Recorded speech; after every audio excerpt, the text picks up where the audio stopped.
Welcome to You Can Do It. Today we're working on the series about the Husqvarna 357 XP, and we're doing a rebuild on that, complete strip down and rebuild. But today we're going to concentrate actually on this bit, which is the inlet, which causes a lot of problem. It's not just the 357. I think it's a lot of the other saws that use this type of connection process. So this is actually connected up there on the inlet manifold, and look,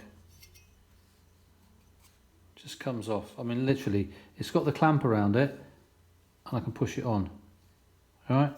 So let's have a look at that in a bit more detail. So basically, it's this clamp here, this plastic one here, and this one's actually broken.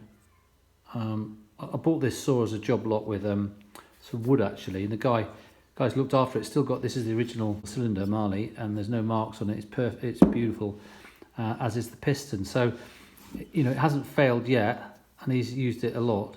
But I've just tried to take it off, look, and it's snapped there. So it was about to go, but even when that is clipped properly there, which I can prove now, like if you put that on there really easily, yeah.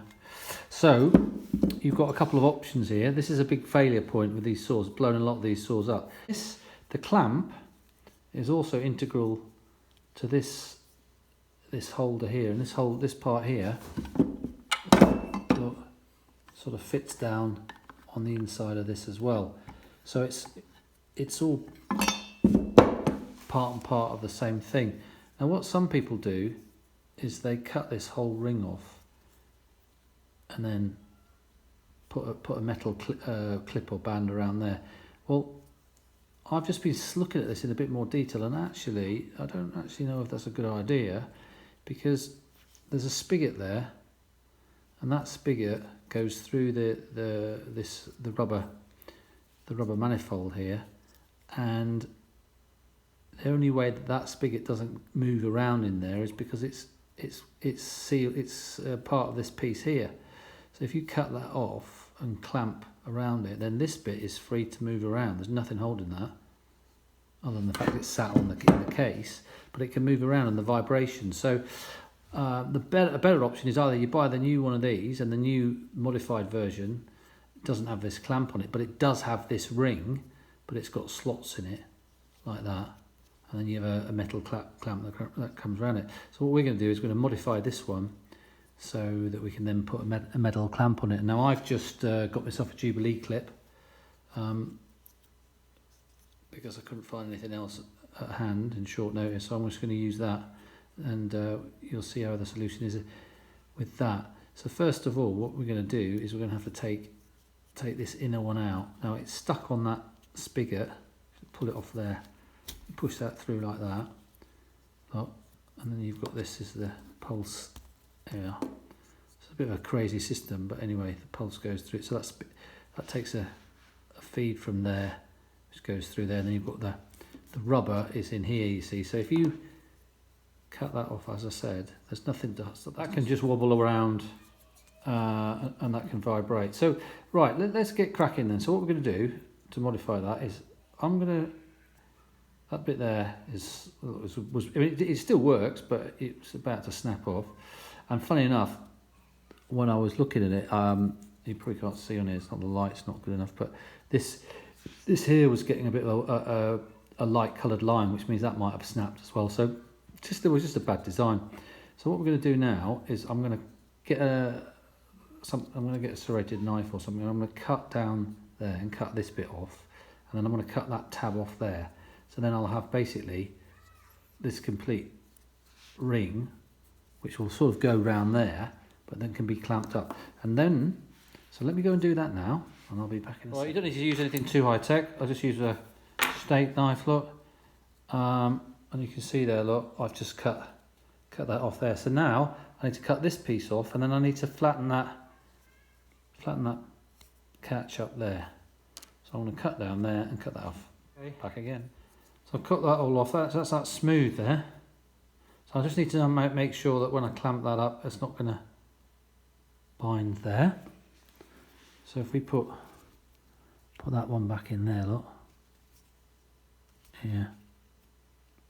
Let's go up. So what I might do is Just take a little bit off the end of that.